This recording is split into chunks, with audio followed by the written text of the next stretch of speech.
There is a place on Earth where the modern world does not exist. No roads, no electricity, no contact.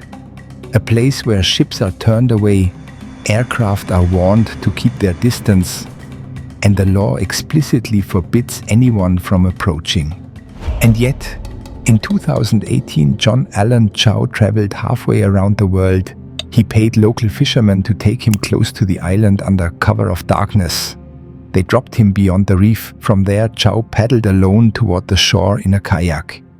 He carried supplies, gifts, and his journal and Bible. Chau reached the beach and began to sing Christian worship songs. From the forest, the Sentinel Island emerged, silent figures slipping from shadow into light. They spoke among themselves in a language no outsider has ever understood. They did not approach. They watched. One of the men stepped forward. He carried a bow. The arrow was already set. This was not a warning shouted in words. It was a message delivered the only way it could be. Chau stood still. He raised what he was holding, his Bible, lifting it into the air as he continued to sing. For a moment, nothing happened.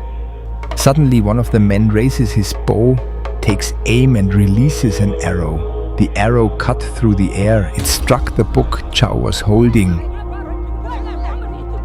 This was not an invitation. It was a boundary, and it had just been drawn.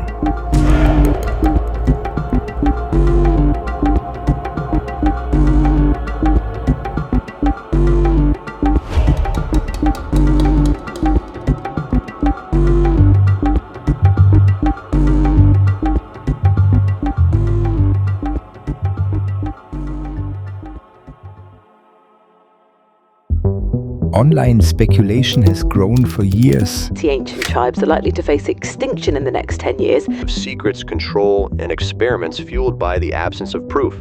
It's incredibly dangerous to have somebody go and try and make contact with them. Some believe the island hides secrets. Others think the isolation exists to protect something, not someone. Because when something is sealed off completely, curiosity is almost inevitable. The moment Chau reached the shore of the North Sentinel Island, there was nowhere else to go. No one knows their language. No one understands their social structure. No one even knows how many of them exist. That absence of knowledge is not a mystery to be solved. It is deliberate. It is the result of generations of refusal, clear, consistent rejection. In 1867, a British merchant ship ran aground on the island's reef. When its crew reached shore, they were met with arrows and forced to flee, confirming the island was actively defended. During the late 19th century, under British colonial rule, officials attempted to explore and study the Sentinelese. One of them was Maurice Vidal Portman, who led expeditions to the island. In one encounter, Portman abducted an elderly couple and several children and took them to Port Blair. The adults soon died, likely from disease. The children were later returned. For the Sentinelese, the message was clear. Contact brought death, and refusal meant survival. The Indian government strictly forbids contact with North Sentinel Island, not because the island is enigmatic, but because contact is dangerous for the people who live there. Uncontacted tribes have no immunity to modern diseases. In early 2023, Mikhailo Viktorovich Polyakov attempted to approach the island, despite strict laws banning all contact. Polyakov prepared an inflatable boat and launched toward the island alone. He carried a whistle, coconuts, and a Diet Coca-Cola can, which authorities later said was intended as a gift. He reached shallow waters near the island but did not land, and no contact was made. Instead, he made contact with the Indian Coast Guard patrols. Polyakov was detained and arrested for violating the exclusion zone. For John Allen Chau, he was less fortunate. His attempt ended fatally. This is Chau a few years before his death in 2018. Chau traveled extensively, He visited multiple countries and participated in missionary training programs that emphasized cultural sensitivity, medical preparedness, and survival skills. He studied emergency medicine and wilderness response, preparing himself for work in remote environments. In his personal journals, he wrote about the Sentinelese years before attempting to reach the island. To him, the island represented a place untouched by modern religion and, in his view, a people who had never heard his message. Chow was born in Alabama. He grew up in a religious household. He was a down-to-earth, chill kind of guy. Humble, what you see is what you get. He was described by friends as kind, intelligent, and deeply committed to his faith. He was not reckless. He was not ignorant. He knew the island was forbidden. He knew the risks, and yet he believed he had a purpose there. In November 2018, Chow arrived in the Andaman Islands.